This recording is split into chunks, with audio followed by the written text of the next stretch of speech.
Assalamualaikum warahmatullahi wabarakatuh. Halo semuanya, di video kali ini saya akan memaparkan laporan praktikum saya tentang anatomi akar dan batang. Nama Isnaini Suci Ramadhani dengan NIM 2502020. Dosen pengampu Salmiati MP DPADD. Program Studi Agroteknologi. Latar belakang, anatomi tumbuhan mempelajari struktur internal jaringan-jaringan tersebut yang dapat diamati melalui penampang melintang di bawah mikroskop Raven et al. 2021. Akar berperan penting dalam menyerap air dan mineral dari tanah serta menambatkan tumbuhan pada substratnya. Struktur anatomi akar terdiri dari beberapa lapisan seperti epidermis, korteks, endodermis, dan silinder pusat stil yang di dalamnya terdapat silam dan floem sebagai jaringan pengangkut effort dan akar. 2022. Melalui pengamatan anatomi akar, kita dapat memahami bagaimana mekanisme penyerapan air dan distribusi zat hara berlangsung di dalam tumbuhan Thais et al. 2023. Batang berfungsi sebagai penopang utama tubuh tumbuhan serta sebagai jalur transportasi air, mineral, dan hasil fotosintesis antara akar dan daun.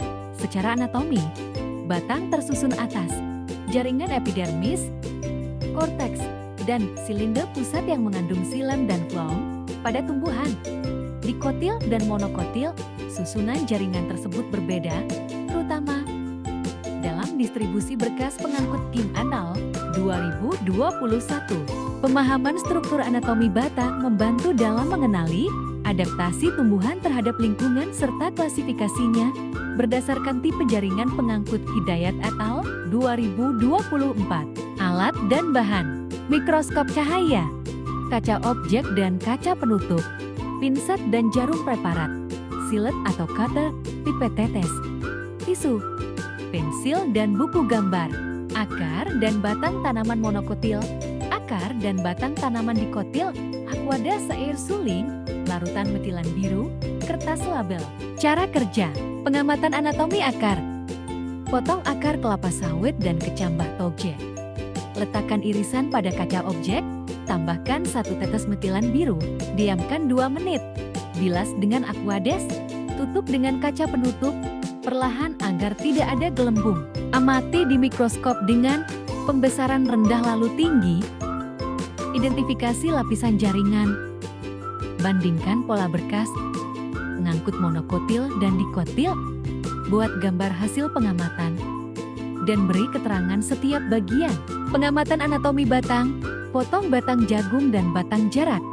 Letakkan irisan pada kaca objek, tambahkan 1 tetes metilan biru, diamkan 2 menit. Bilas dengan aquades, tutup dengan kaca penutup perlahan agar tidak ada gelembung. Amati di bawah mikroskop mulai perbesaran kecil hingga besar. Identifikasi lapisan jaringan. Bandingkan pola berkas pengangkut monokotil dan dikotil. Buat gambar hasil pengamatan dan beri keterangan setiap bagian. Berikut video cara kerjanya.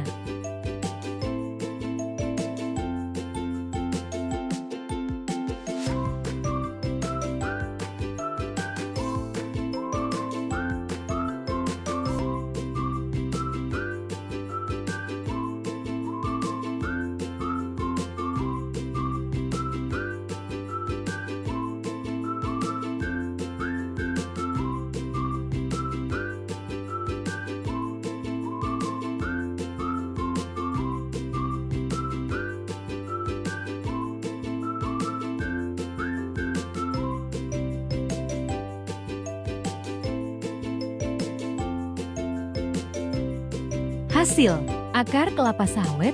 Akar kelapa sawit merupakan akar serabut dengan lapisan utama berupa epidermis, korteks, endodermis, dan silinder pusat. Epidermis berfungsi melindungi dan menyerap air. Korteks menyimpan makanan, endodermis mengatur aliran air. Sedangkan silinder pusat mengandung silam dan floem untuk transportasi zat. Akar ini tidak berkambium, ciri khas tumbuhan monokotil. Akar kecambah toge. Akar kecambah toge merupakan akar tunggang muda dengan lapisan epidermis, korteks, endodermis, dan silinder pusat. Epidermis menyerap air, korteks menyimpan cadangan makanan, endodermis mengatur aliran air, dan silinder pusat mengandung silam, serta floem. Akar ini memiliki kambium, ciri khas tumbuhan dikotil.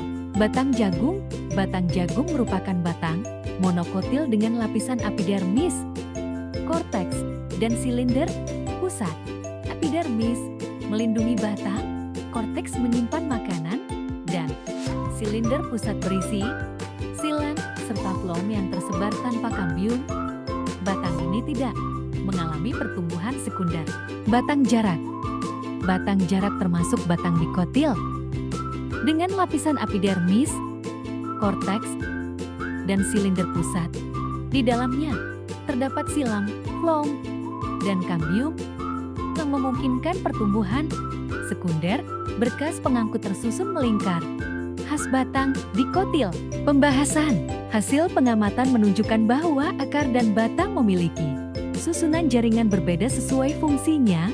Akar terdiri dari epidermis, korteks, endodermis, dan silinder pusat yang berisi silam, dan floem untuk penyerapan serta pengangkutan air. Fitriani et al.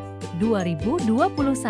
Pada batang, lapisannya meliputi epidermis, korteks, dan silinder pusat. Batang dikotil memiliki kambium dan berkas pengangkut melingkar, sedangkan monokotil tidak berkambium dan berkas pengangkutnya tersebar. Hidayat et al. 2024, Openstax 2023. Perbedaan ini menunjukkan adaptasi struktur anatomi tumbuhan terhadap fungsi penopang dan transportasi. Thais et al. 2023. Rangkuman. Akar dan batang memiliki struktur berbeda sesuai fungsinya.